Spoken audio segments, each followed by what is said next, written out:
Et ils ont eu donc des Congolais par la corruption, ceci, cela. Ils l'ont fait marier à la sœur de James, à une Tutsi, directement. Il a abandonné sa femme à Kinshasa. Oui, il a abandonné sa femme à Kinshasa avec les enfants. Vous voyez encore le problème avec les Congolais. C'est grave. Il nous laisse beaucoup de problèmes. Il est là et maintenant il crie qu'il veut venir. Hein? Bon, le voilà devenu un chef de guerre de la rébellion. Et ils sont allés ramasser tous les autres rebus que vous connaissez. Les Tambo Mwamba, les Zaïdi Ngoma, l'autre est là, Lunda Boululu, Wamba Diawamba.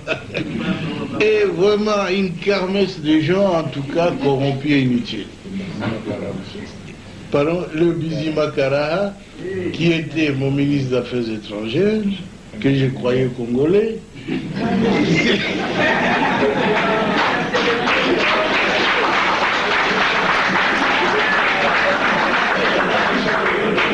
Et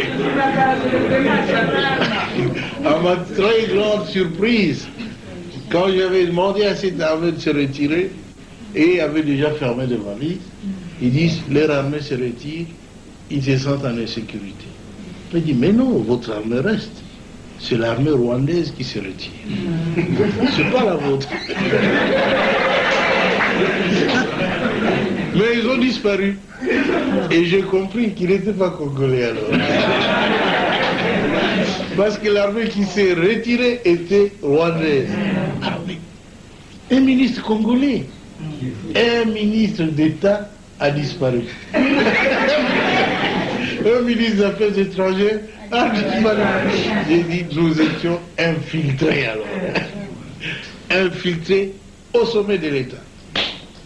Alors ainsi on aura pu découvrir des documents où Kagame dirigeait ces gens-là, où il complotait pour que les Tutsis prennent la tête de ce grand pays qui n'est pas le leur. Alors ça en est trop, hein. Ce pays ne leur appartient pas. Ils veulent en prendre la tête. Quoi?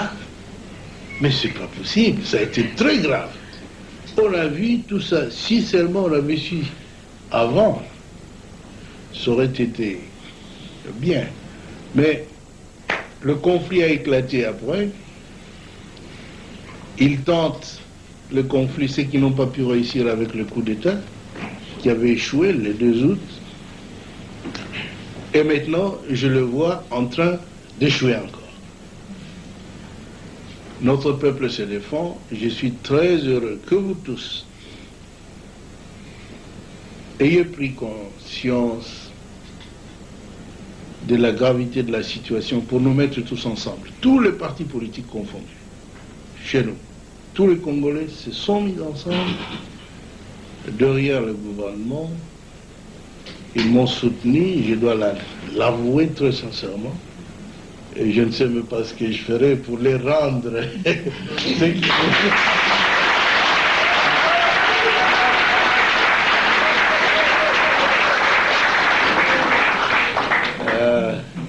Mais ce que je dois vous assurer, c'est que je suis un soldat du peuple et je ferai mon devoir jusqu'à mon dernier jour.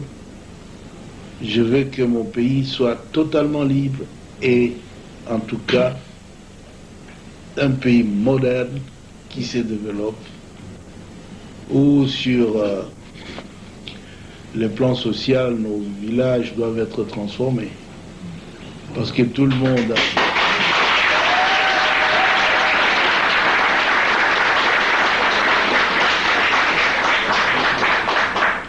Beaucoup de nos élites, beaucoup d'intellectuels, beaucoup de citadins, des gens de ville qui sont habitués à la ville, ont peur de rentrer dans nos villages.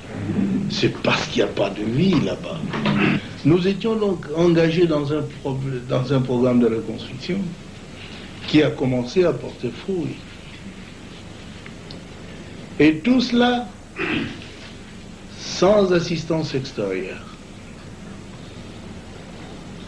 Parce que les habitudes politiques en Afrique, c'est qu'on doit attendre de l'aide de la France, des États-Unis, de l'Union européenne, de la, de la Banque mondiale, de ceci, cela. Mais nous avons dit, depuis quand nous luttions, longtemps, nous disions que notre lutte, c'est la lutte de l'intelligence contre la force brute. La force brute.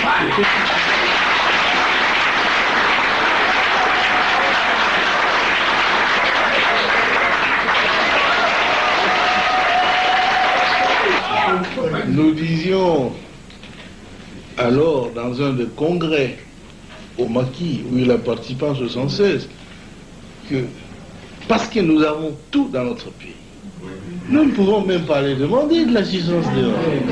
Il faut utiliser l'intelligentsia nationale pour transformer tout ce que nous avons.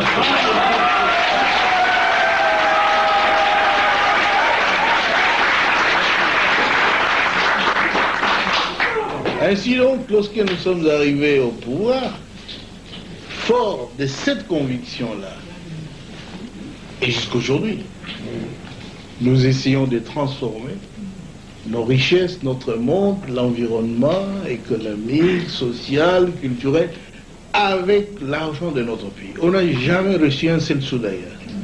Et voilà qu'ils sont mécontents. Ils ne demandent pas à la Banque mondiale, ils viennent avec des plans actifés ailleurs, qu'ils ont toujours présentés pendant 37 ans du régime l'autre. Toujours le même plan. Ils sont venus avec ça. Moi j'ai dit non. Notre plan à nous, c'est nous qui souffrons. Nous connaissons de quoi nous souffrons. Alors nous allons faire un plan pour résoudre notre problème.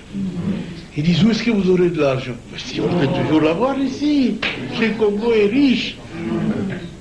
Et nous avons fait cela. Nous avons notre plan. Il est bien. C'est un plan qui doit développer notre pays. On les a demandés. Monsieur, nous voulons aussi des autoroutes. Tous ces ambassadeurs qui étaient là, parce qu'ils étaient tellement habitués à appeler des ministres, etc., moi j'ai dit, attention, mes ministres ne sont pas des garçons de course.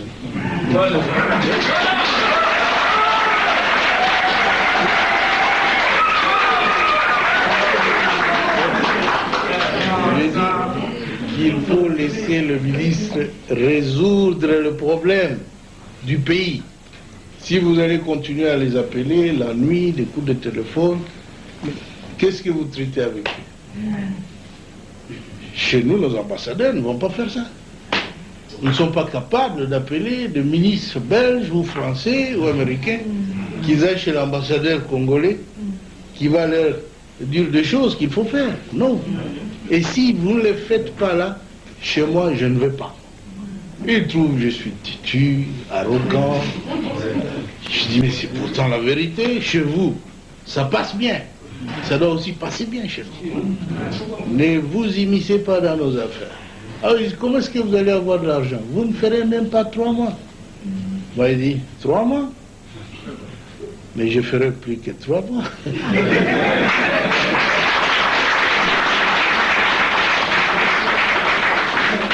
Ainsi, vous connaissez, nous avons préparé un bon plan de reconstruction du pays.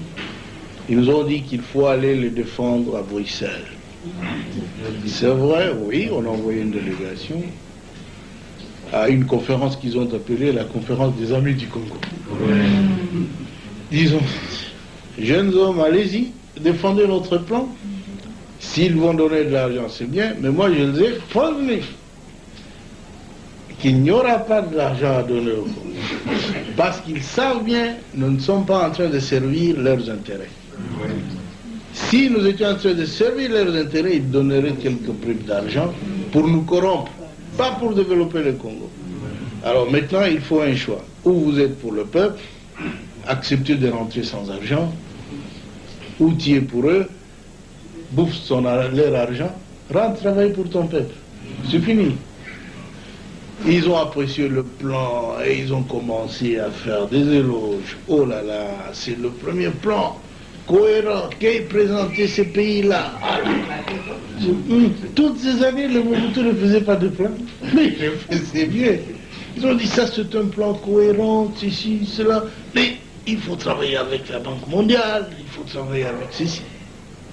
Ils sont revenus, on va ouvrir un trust fund, un compte commun, c'est-à-dire un panier où ils vont jeter de l'argent. Jusqu'aujourd'hui, hier, le ministre du Plan ici me disait, Président, il n'y a que 13 millions. Quoi? 13 millions? Et encore que nous n'avons pas le droit de toucher à ces 13 millions.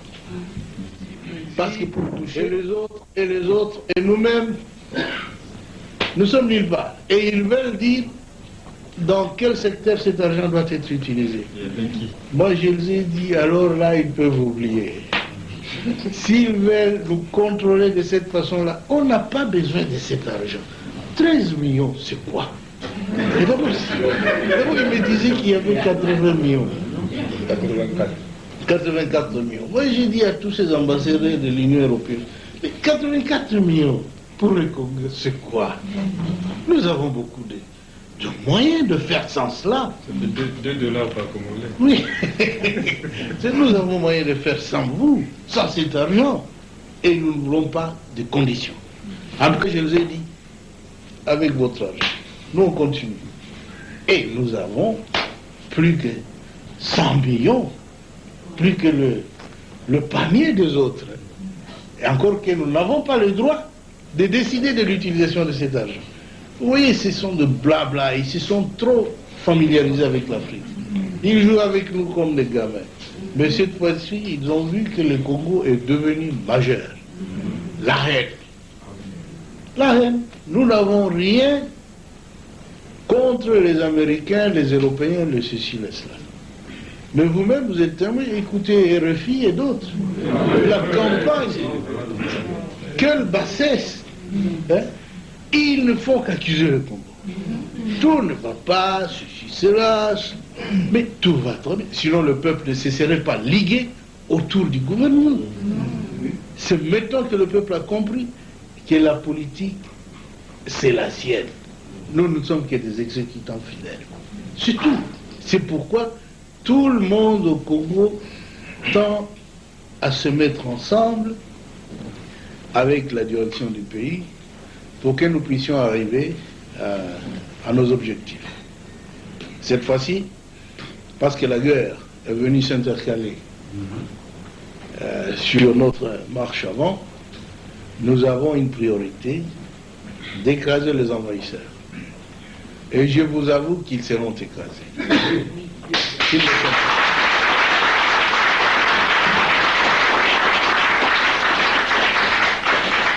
pas